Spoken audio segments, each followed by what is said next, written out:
People say that money can't buy happiness, which is true. After about $103,000 per year in the United States in 2025. And in this video, I'm going to explain a little bit about why and share some of my own limiting beliefs that I took on from the poverty mindset that was implanted in my little brain as a kid and how I'm transitioning them just approaching 30. To start this video, I want to tell a little bit of my story. Trailer trash, they call us. Yeah, whatever. It's $270 a month. Not too bad. Like I said, I grew up poor. I grew up on food stamps and free school lunches, and we actually lived in trailer park housing that my grandma owns. And this year, I turned 30. I'm almost 30 years old, and money is still my biggest struggle. To date, I have $34,503.90 worth of debt to my name, and none of which is student debt. 1 year ago, my new partner and I moved into this apartment complex, and within the first month, we hadn't even paid a full month of rent and had an eviction notice on our door. I just sold my Sony a6400, my first travel content camera, to pay rent. And that hurts, and I'm grateful. At least I have stuff to sell right now to pay rent. I mean, I'm still on Medicaid, for God's sake. It continues to be a challenge because it's deeply planted in here. And I'm telling you this for two reasons. One is because I have a goal of making $100,000 over a 12-month period from my own creations, and I want to share the journey with you. The second is that I know I'm not alone. 57% of the United States lives under the annual income where money no longer buys happiness. And what I mean by this is that in 2010, Daniel Kahneman and Angus Deaton conducted a study called the Happiness Plateau. They found that on average, emotional well-being plateaued at an annual income of around $75,000 in 2010 money. Beyond this threshold, higher income did not lead to any further increase in daily happiness or reduction in daily stress. $75,000 in 2010 is the equivalent of $103,000 in 2025. So when people say money can't buy happiness, that is true, but after about $100,000 a year in 2025 in the United States. I feel like the majority of us, and you make under $103,000 per year, I'm going to share 3 of my limiting beliefs that I took on from this poverty mindset and talk about how I'm transforming them to be new beliefs around money. If you grew up poor or even with less than, maybe some of these resonate with your story and you can start to transform them yourself. I mean, money's important. Why would you want to continue going without? Poverty mindset belief number 1. Money is the root of all evil. We've heard this all over, from movies to the Bible, and it makes me think of a story from when I was about 7. I used to be enamored with cars. I loved them. I loved playing Hot Wheels. My brother and I would set up this massive track for New Year's to stay awake. I would play Need for Speed, which also had half-naked babes in it. And I watched Fast and Furious on repeat. But the car that I remember most is this old school chameleon painted whip that used to drive around the trailer park. I mean, the color, the tinted windows, the swag, I was enamored. I still to this day want a car that's painted this color. But there was one thing that I knew without knowing as a 7-year-old, and it was that you didn't drive a car like this from where I came from unless you made dirty money. The only people with money around me were drug dealers, casino winners, and visitors. That was my universe. That was what I saw on a day-to-day basis, and for me, that was true most of the time. So that was the narrative that started to get implanted into my mind. And the limiting belief actually got driven a little bit further. And it was that celebrities on TV must have sold their soul to be there. And my uncles who had money were scam artists. And those people who had big houses on the way to school, well, they didn't know how to work. They were lazy. I don't want to sell my soul. I don't want to be a scam artist. I don't want to be lazy. I don't want to be like them. Mo money, mo problems. Piggy had to be right. What a limiting belief for a 7-year-old to take on about money, huh? That's a sliver of my story, but I know I'm not alone in that, and I know it's not fully unique. I know a lot of you watching this have similar stories. For me, what I'm transitioning that framing of money to be is that money isn't the root of all evil. Money is an amplifier. Today, my motivation for making money isn't to an escape on a vacation or buy the newest car. It's to have freedom. It's to have location freedom, time freedom, health freedom. One of my mentors actually once told me that money problems are worse than health problems because money problems can solve a lot of the health problems that you have in your life. And I was like, oh, she's kind of right. My personal definition of freedom is I want to live my reality in this reality. And this is where I can get super ethereal, but I'll keep it on the shorter side. With freedom comes responsibility. With more freedom, more money, comes more responsibility. Having more location, time, and choice freedom forces you to ask deeper questions like, who am I? What do I actually want? When you don't have financial resources, you're forced to think about what's right in front of you, right? Like you have to think about next month's rent. You have to think about how am I going to pay for groceries? Those thoughts take up your mind. Where if those are no longer thoughts that you have to think about, you're forced to think about different things. And I believe that those things become bigger questions. I'm also learning to trust that my financial freedom will come as my character builds and as I understand the fundamentals of business, like marketing, like human behavior, like persuasion. Money isn't the root of all evil. Money just amplifies who you already are. Ooh, that's a bar. If you're taking notes, write that down. Poverty mindset belief number 2. If it's free, it's me. Oof. The picture I get with this limiting belief is Little Caesars. I think of all the times I showed up to any event, it didn't matter. If they said they had free pizza, 16-year-old Ryan was there. And for people who are broke, giving away free things, giving away free pizza that's not even good for you, works because broke people want a deal. We all want a deal, but especially people who don't have financial means. And underneath that, I'm gonna cut a little bit with this one, is that people without financial means don't respect their time, their body, their energy as much because they don't have the means to do it all the time. So they will take your low vibrational free offering, whether it's pizza or some bullshit like plastic bags or I don't know, the amount of stuff that companies will throw at like a free booth or an event to bring people in is crazy to me. But they will take that instead of investing more money in less things that are high vibrational because they want to feel like they're getting a deal and because they want to do more stuff. And listen, if you're watching this and you're like, man, I just don't have the financial means to go out and do a bunch of things, I hear you.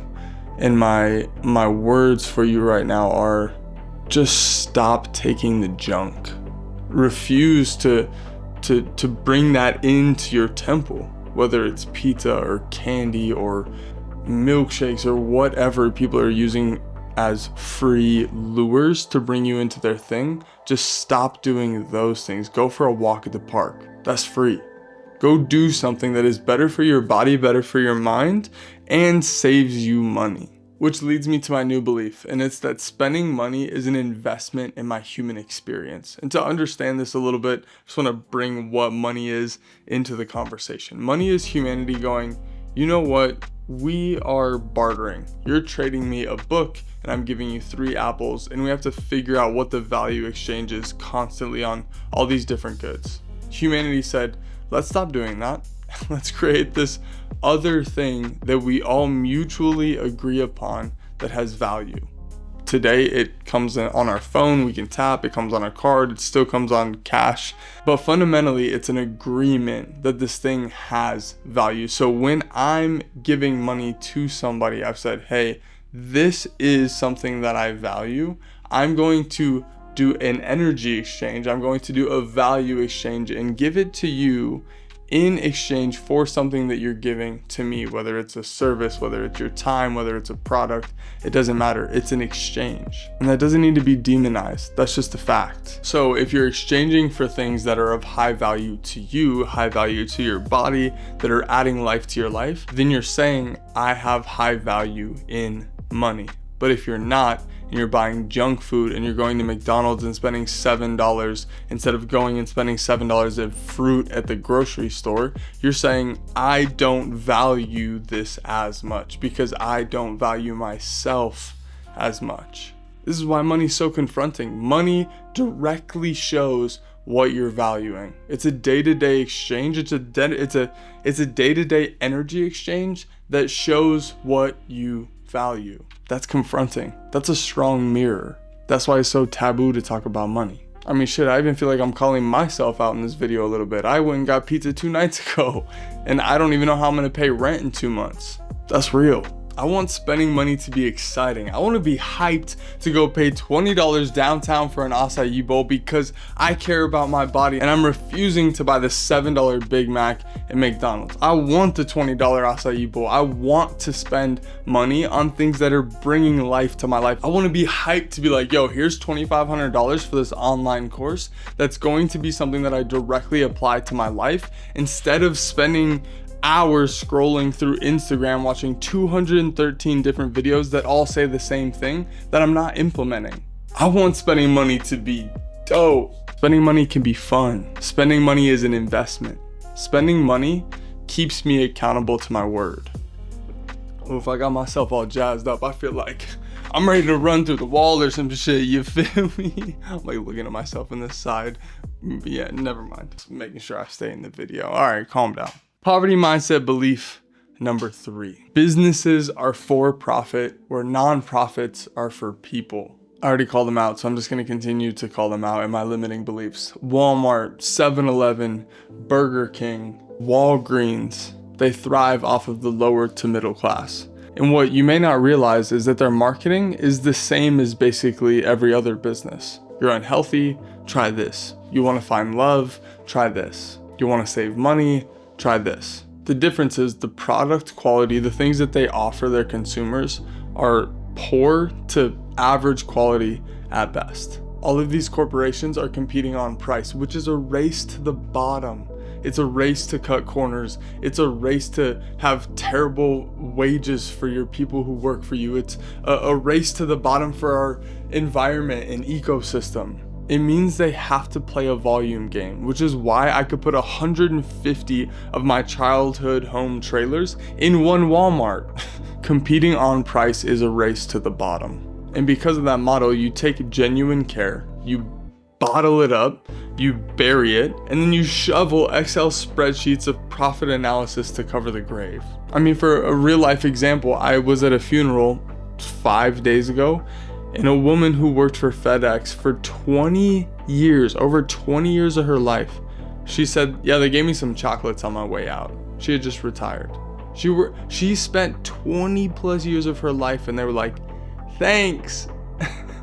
That's crazy. Yeah, we're still in the limiting belief section here, and if you can't tell, this is a hard one for me to reframe. For all this time I thought, okay, nonprofits are the way to go. And then I realized that nonprofits are basically all ran by people making a ton of money in the business industry, and all of the people working for the nonprofit, who I would say the majority of have a beautiful, tender heart, are genuinely caring. They're just a puppet for the funders. They're a puppet to the people who have the money.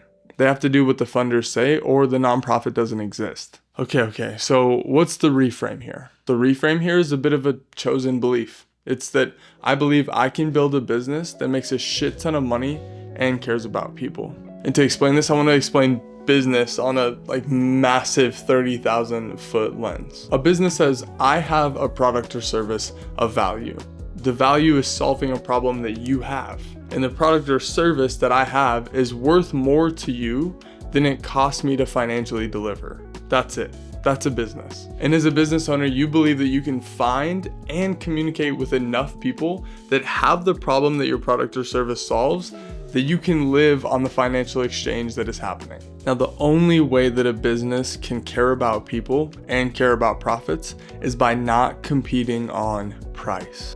High skill, high conviction, high product quality, large profit margins. And yeah, that means a higher ticket price. And a higher ticket price means that customers are more committed to the product or service that you're selling. They aren't wandering through Goodwill looking for another cheap dopamine spike. And the internet, social media, and AI have changed the landscape of business and how you can create a business. Now, I'm getting a little bit more specific to my path and the way that I want to go, but it's built on this frame that today's creators are tomorrow's professors. If you're watching this to an extent, this is an educational video. The internet is turning education on its head. And for those creators out there who care about their people and care about educating them and care about their results in their life, they can create businesses that make a shit ton of money and genuinely care about their people. I mean, that's why I'm figuring out how to launch my first course. It's going to be something about the fundamentals of facilitation, about creating more connection with human beings, because I believe in that. And I believe that that will make a difference. I believe that it can also make a lot of money. I'm not there yet, but I can see it. To back up a little bit out of my specific business model and how I want to take my own life, I think even bigger here is that my narrative around corporations being the only way of business isn't true. That's incorrect. 55% of revenue that's created in the United States is by corporations, which is a lot. But the other 45% is by small business owners who I would judge the majority of really care about their people, care about their process, care about their customers, and want to make a difference. The real magic, the threading of the needle for me is to have the heart of a small business owner, but the mind and the understanding of a corporation of how business and systems and profits work. It's possible. That's the reframe. It's a mindset. If you're on this journey with me, the last thing I'll leave you with here in this video is that I believe my external world is a reflection of my internal world. And as I shift, as you shift internally, your external world takes time to catch up. In less woo-woo spiritual terms, once you change your mind and once you change your direction, it takes time for your habits and your new lifestyle to catch up, for the external world to reflect back the changes that you've made internally. But there's a gap.